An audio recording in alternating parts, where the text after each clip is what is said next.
It's interesting, when you want to get high, suffering is a real drag, and you want to avoid suffering as hard as you can. When you want to be free, you begin to hear the teachings of the Buddha about the cause of suffering being the clinging of the mind. And when something creates suffering in you, you don't go asking for it unless you're really advanced, I guess, but when the suffering comes down the pike, you don't turn away from it, because you know that the only reason you're suffering is it's telling you something about the clinging of your own mind. And it's being offered to you as a gift. This gets very weird because it turns the whole game around. As Rumi says, at first, before you're awakened, you go towards water and you avoid fire. After you begin to awaken, you go towards fire, and that brings you into the cooling quality of the water. That instead of going for pleasure, you go for freedom. And it's a very different style of life. And a lot of things that you would have avoided because they brought you down, because you see that the only thing that brings you down is your own mind.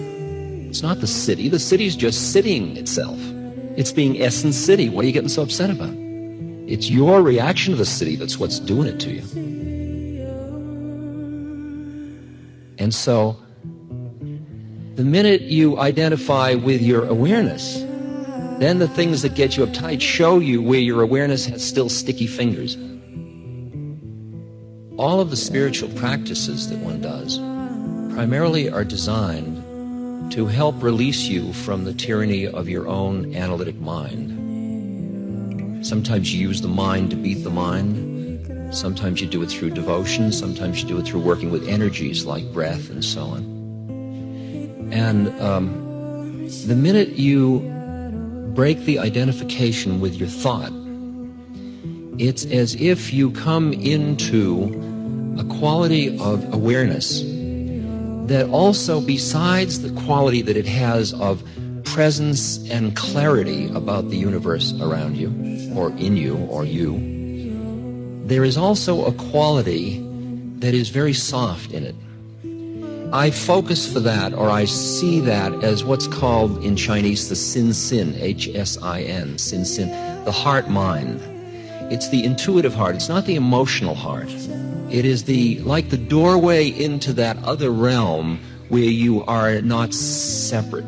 Like the quality of our emotional heart is like a doorway into that. You notice how with your heart goes out to people. My heart goes out to you is an expression. You give away anything. Take my car, take my house, take it all, the heart says. The mind keeps saying, now wait a minute. Because the mind is protecting your separateness while the heart is giving it all away, always. And the interesting situation is that we all have these incredibly compassionate hearts that are like, they are the quality of love, the quality of boundaryless, soft, merging presence. But most of us armor our hearts with our mind, with our thought. And the only thing that we're involved in at this moment in our practices then is breaking down that armor so that that intuitive heart can function, because we've cut ourselves off from it by our mind armoring us. And when we do that, we end up feeling starved, because it's through that intuitive heart that we actually get fed by the universe. It's like an umbilical cord of stuff that comes into us. And when we cut it off with the mind, we end up feeling very alienated and very starved. And that's why we're always so greedy. We keep wanting more of everything, because we're always trying to fulfill a hunger in us. And the hunger is created by the way in which we've made ourselves, reinforced our own separateness from it all. And you can see all the pathology in the way we've gotten rid of the extended family, and we've gotten the mobility. We've taught about external freedom, meaning you don't have to be attached to anything. And the cost is incredible. The paradoxes that I've been working with, some of them revolve around the issue of suffering and pain. See, most of us, with your mind, because your mind deals with polarities, you feel that if you're happy, you're not sad. And you want to be happy, so you push away that which makes you sad. And I've begun to understand that what is required is that we expand ourselves to embrace all of the planes of consciousness simultaneously for true compassion to arise. If you alter your consciousness sufficiently so that you're standing at the cusp between form and formless, right at the edge, and you look out at form, you are absolutely awed by the beauty, the exquisiteness, the awesome nature of the way in which forms are all related lawfully.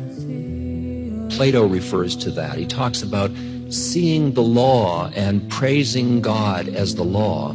He said, but in order to do that, you can't be identified with your own suffering or your own pleasure, or you don't see it. It's the same thing the Tao says when it says, truth waits for eyes unclouded by longing. If you want something, or if you're pushing something away, you don't see this beauty. It's only when you develop a certain equanimity and a certain emptiness inside, when you're right at the edge of the formless, that you look at the forms and you see the law, and it is so beautiful. I mean, we see it in all these little microcosms. We see it in physics and astronomy, and the way in which a cell structure is related to the way the planets work, and the lawful nature of music and art, and it is... And you look and you see that your own thinking mind is part of that law. And it's all unfolding in a purely lawful way. And then you look and you see that the suffering in the universe, if you stand back far enough, that the suffering is part of the law. There are, from where I'm sitting, when I'm sitting in that place, there are no errors in the universe, not one. That where you are at this moment, with all your tsaris, with all your problems, with all the things of all your if-onlys, just where you are at this moment is the absolutely optimum place you are to be at this moment from a spiritual point of view for your optimum growth. But if you are going to be free, there's nothing you can turn away from or turn off. And how do you keep your heart open in hell becomes the interesting question. The best way I can understand it now is that it is the balancing of these planes of reality inside myself that allows me to do that. It's interesting that as you extricate yourself from your identification with your separateness, your whole feeling about death changes. Because the part of you that isn't separate isn't coming and it isn't going, and there's no birth and there's no death, you just are. But because that part of you is not knowable by your mind keeps denying its existence. The part of you that is not in form is only beable, it's not knowable. And the mind goes up the wall trying to figure out how to control that part of you. And for us to stretch to handle what seems like a paradox to the mind, that it's all perfect and it's horrible, that there's nothing to do really, so get on with it, that it is all empty. And when you embrace all of it, you start to embrace the human condition into yourself. You start to embrace the suffering. Like if you live fully in this moment, if you and I are to be free, there is nothing we can push away. Meaning you stop being so busy being you. And when a person thus loses herself, she immediately finds herself in the service of all that lives. It becomes her delight and recreation. She is a new person, never weary of spending herself in the service of God's creation.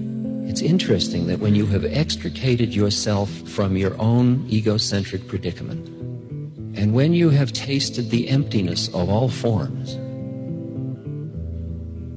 then your action comes out of the collective quality of the situation. And the suffering of another person is something you do not because I'm helping you, but because it is healing itself. And you're not collecting points for it. You are merely tuning yourself to being part of the harmony of things. You're being part of the way of things. It's like you're dying into the perfection of it all, which includes the beauty of your mind. but it's the servant. It's available, but you are no longer trapped inside of it. It's just the subtlest flip in where you are in relation to who you are. Before you identified with the clouds, now you understand that you are the sky and the clouds. As you extricate yourself from your somebodyness, from your thoughts, which are things, from your body, which is things or stuff, who you are has no time, has no space. It's not here. It's here. You're always right here. Where are you going to go? Ramana Maharshi was dying, a beautiful saint, and all his devotees were crying, "Don't leave us, don't leave us." And he said, "Don't be silly. Where could I go? It's like I'm just selling the Ford. It's no big deal." With that quietness comes a way of being in the universe. It's what Heinlein calls grokking. It's like you are part, you are one with it all. So that the action that you perform as a separate entity arises out of the collective wisdom of the situation, rather than doing it in an angular way, cut off from everything. You start to trust your intuitive heart. Very interesting to start to live that way. You don't have to figure it all out. You start to trust that place. It doesn't mean you're anti-intellectual. Your mind is a beautiful tool. It's wonderful. It's just not a trap. And under those conditions, you start to become responsive to the world around you rather than reactive. Because your mind is part of law. It's all cause and effect, and it's all reactive. The minute you're in that awareness behind it, you're free.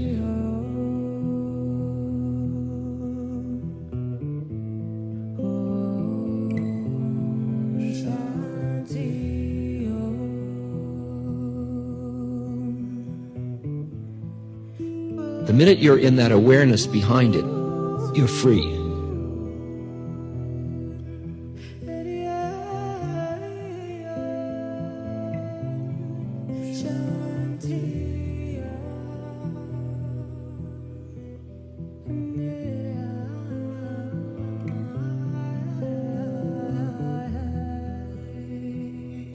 You're free.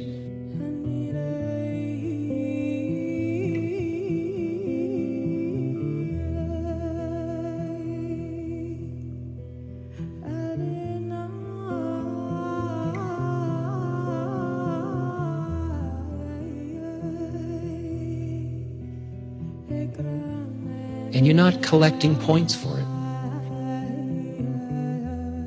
You are merely tuning yourself to being part of the harmony of things. You're being part of the way of things.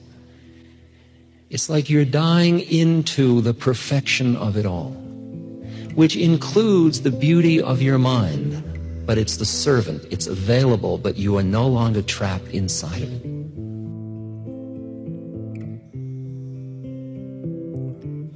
It's just the subtlest flip in where you are in relation to who you are.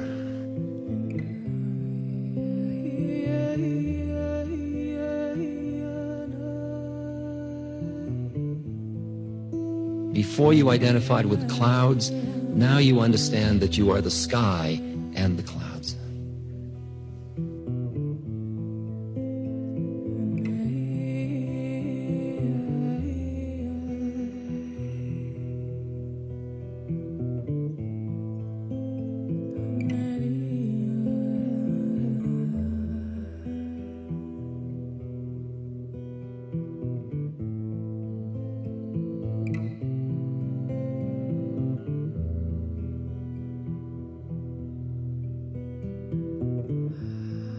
You're always right here. Where are you going to go?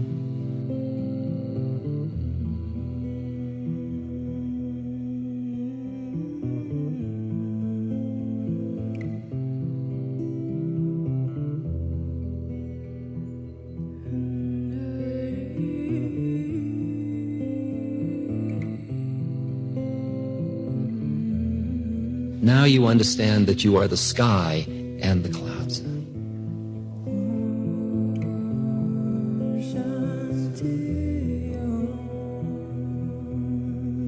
It's just the subtlest flip in where you are in relation to who you are.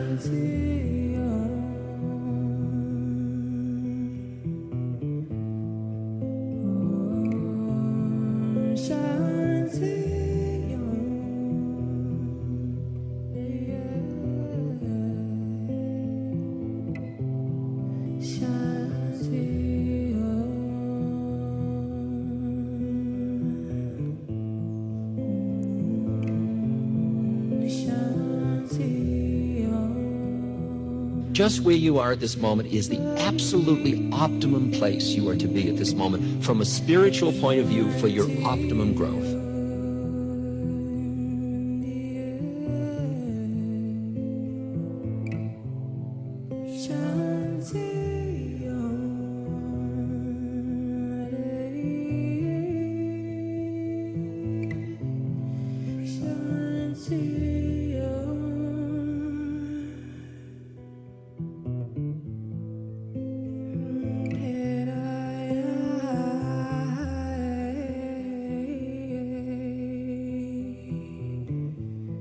When you're right at the edge of the formless, that you look at the forms and you see the law, and it is so beautiful.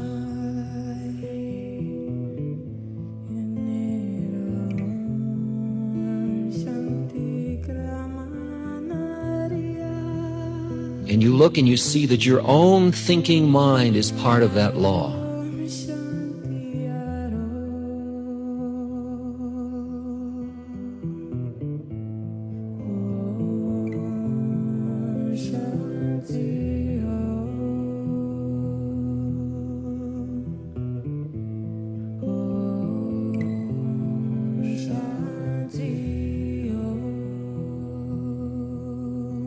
Just where you are at this moment is the absolutely optimum place you are to be at this moment from a spiritual point of view for your optimum growth.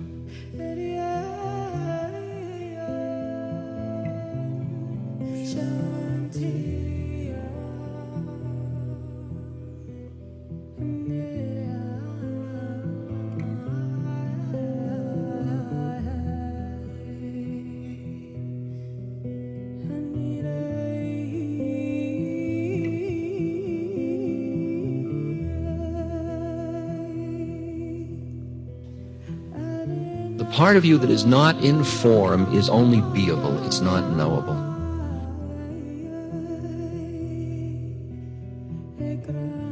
And you're not collecting points for it.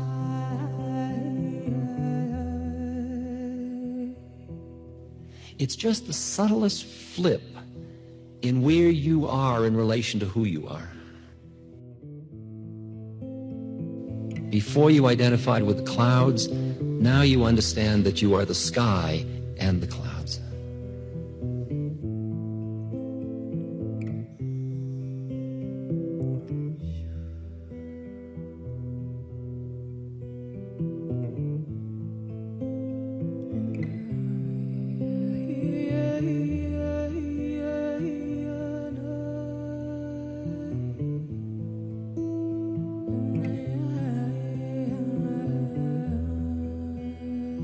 You're always right here. Where are you going to go?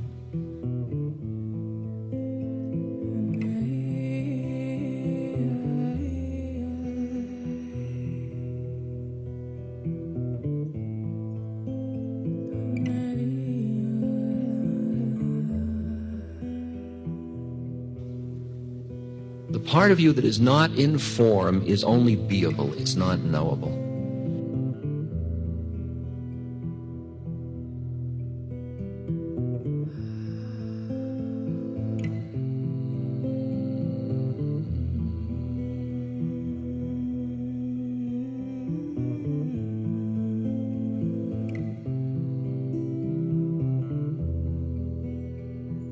You are merely tuning yourself to being part of the harmony of things. You're being part of the way of things. It's like you're dying into the perfection of it all, which includes the beauty of your mind. But it's the servant, it's available, but you are no longer trapped inside of it.